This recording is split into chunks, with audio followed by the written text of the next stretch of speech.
তোমাদের সাথে আমি আজ একটা কথা শেয়ার করতে চাই, তারপরে ভিডিওটার আমি ক্লিপটা তোমাদের প্রুফ দেব।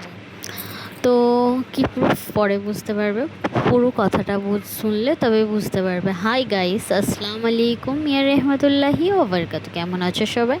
আশা করি সবাই অনেক ভালো আছো। আলহামদুলিল্লাহ, তোমাদের দয়ায় আমি ভালো আছি, কিন্তু ভালো নেই আজকের বললাম এই জন্যে, জানো তো সবাই ভাবে যে আমি খারাপ কেন জানো তো। আমি ভুল দেখতে পারি না, আমি মুখের ওপরে জবাব দিয়ে দিই, আমি পিছনে জবাব দিতে পছন্দ করি না। এমনকি যখন আমি ভুল করব, যদি আমি ভুল করি তো চুপ করে সহ্য করব, শুনবো কথাটা। আর যদি না আমি ভুল করি না, তাকে আমি একদম মানে এমন বলবো তার কান্দে ধোঁয়া বার হয়ে যাবে।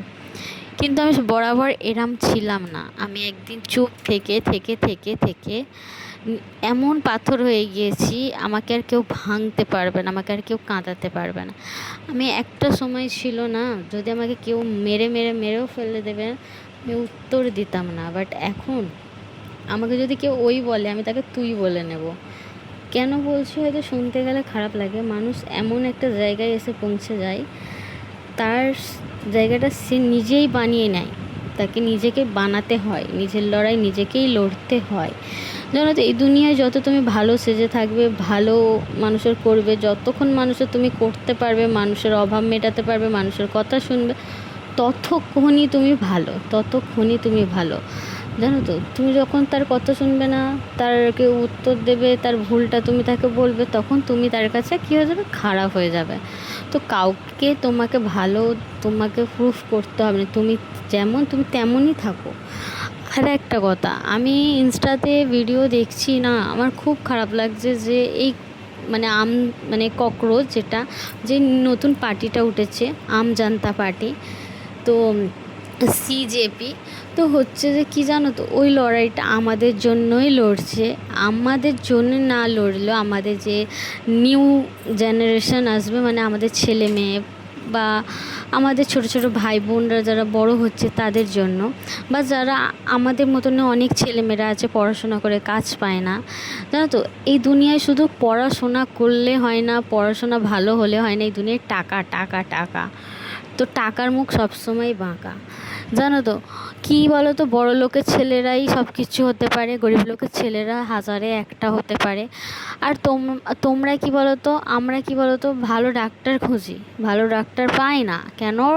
হচ্ছে যে ওরা পয়সা দেওয়া, ঘুষ দেওয়া ডক্টর, বাকি সব ডক্টর এক হয় না।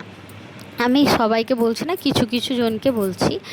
জানো তো, পয়সা দিয়ে যদি তুমি তার ফেল করে, তুমি তাকে যদি পয়সা দিয়ে নতুন করে ডক্টর বানাও, বা সে পড়াশোনা জানে না তাকে টিচার বানাও, সে ইংলিশ পড়তেই পারে না, তোমাকে কি পড়াবে? আর সে ভালোভাবে ডক্টরটাই লিখতে পারে না, আর তোমার পায়ে ব্যথা হলে তোমার গলাই কেটে বসে থাকবে। তো তার জন্যই হচ্ছে আমাদের অভিজিৎ ভাইয়া মানে আমাদের জন্যই লড়ছে। কিন্তু কি জানো তো, আমরা একটা মেয়ে, আমরা একটা হাউসওয়াইফ, আমাদের বিয়ে হয়ে গিয়েছে, আর আমরা এমন জায়গায় বাস করি, এসব কিছু না তাদের কাছে। আমাদের এখানে কিভাবে মানুষ, আমরা কাল কি খাবো, কাল করে কি করে থাকবো, কালকে আমাদের জীবনটা কি করে চলবে। কিন্তু ওনারা আমাদের জন্য বিদেশ থেকে পড়াশোনা ছেড়ে চলে এসেছে। তো দেখে তো থাকতে পারছি না, হয়তো আমরা ওখানে যেতে পারবো না, বাকি আমরা ফোন থেকে অনলাইন ইনস্টা থেকে আমরা কিছুটা নিজেদের বক্তব্য রাখতে পারি। আর জানো তো, যারা দেখে সব জিনিসটা চোখ বন্ধ করে, কান বন্ধ করে, মুখ বন্ধ করে থাকে না, তারা মানে কি বলবো, বাঁদর, তার বাকি আর তারা কিছু না। আমি কোনো পার্টিকে সাপোর্ট করি না, আমি কোনো পার্টিকে খারাপ মানে বলছি না। মানে কি বলো তো, আমি একটা কথাই বলছি যে যারা আমাদের জন্য লড়ছে তাদের জন্য, আমাদের জন্য যেখানে লড়ছে আমাদেরও লড়া দরকার। মানে যেতে না পারি তো ফোন থেকেও লড়তে পারা যায়। আর সবথেকে কি বলো তো, মানে আমাদের ইসলামে আছে যে তোমার লড়াইটা তোমাকেই লড়তে হবে, যে ভুল করবে তাকে উত্তর দিতে হবে। তুমি যদি তাকে না উত্তর দাও না, সে আজ তোমাকে বলবে, কাল অন্য কাউকে বলবে। তুমি হয়তো কষ্টটা ভোগ করতে পারলে, সে হয়তো পারবে না। তো তার জন্য তোমার লড়াই তোমায় লড়তে হবে। আর সবথেকে বড়, যে ভুল করবে তাকে ভুলটা উত্তর দিতে হবে, চুপ করে থাকতে বারণ করছে। আর আমাদের ইসলাম ভুলকে ভুল বলতে বলছে, ঠিককে ঠিক বলতে বলছে, প্রতিবাদের জবাব তোমাকে সেই জবাবই দিতে হবে সে যেটা তোমার সাথে করছে। আর হচ্ছে কি জানো, তুমি যদি তাকে আরও সাহস দাও না, সে যত না গুনাহ করবে তোমার থেকে তার ডবল গুনাহ হবে। তো ভেবে চিন্তে করো, ওকে?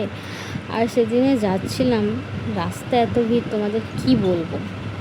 আর রাস্তা এতটাই জ্যাম ছিল, মানে পাঁচুর কলেজের ওই দিকটায়, এই দিকটায় না, মানে ওখানটায় মিটিং হচ্ছিল বিজেপির। আর হচ্ছিল যে আমরা মানে দুনিয়ায় তিন ধরনের আল্লাহ পাক সৃষ্টি করেছে, একটা হচ্ছে মেয়ে, একটা হচ্ছে ছেলে, আর একটা হচ্ছে যেইটা বুঝতেই পারছো। তো তাদেরই দলের যে মানে হচ্ছে যে বিজেপির মানে ভোটে দাঁড়িয়েছিল বা যাই হোক হবে, তো সেই ওখানে এসেছিলো। আর মিছিল হচ্ছিল, মিটিং হচ্ছিল, কী সব জানি না বাবা। এত ভিড়, এত ভিড় বলে বোঝানো যাবে না। যখন আমরা ঈদের নামাজ পড়বে বা শুক্রবারের নামাজ পড়বে, বলবে যে রাস্তায় এত জাম করা যাবে না, এত এই করা যাবে না। আর তো তোমরা যবে করছো নিজের বেলা আঁটিয়ে আঁটিয়ে, আর পরের বেলা দাঁত কপাটি। আর হচ্ছে যে মানে জবাব দিতে গেলেই তুমি তো মানে চোরের মায়ের যেটা গলা বড়ে বলে না, ওটাই তোমাদের। আর হচ্ছে ফোনে দেখছি, ইনস্টাগ্রামে অনেক বন জঙ্গলে পশু পাখিদের তোমরা হচ্ছে যে গাছপালা কেটে দিচ্ছ বলে পশু পাখি অনেক মরে গিয়েছে, অনেক ক্ষতি হচ্ছে। গাছ না থাকলে অক্সিজেন মানুষ কী করে পাবে? তোমরা গাছের জায়গা আছে, তোমরা বলছো যে রোড জাম হয়ে যাচ্ছে, কোনো মানেই হয় না। তো তোমরা ভিড়গুলো সহ্য করছো না, পাবলিক কী করে সহ্য করবে তোমাদের এই মিছিলের ভিড় বলো তো?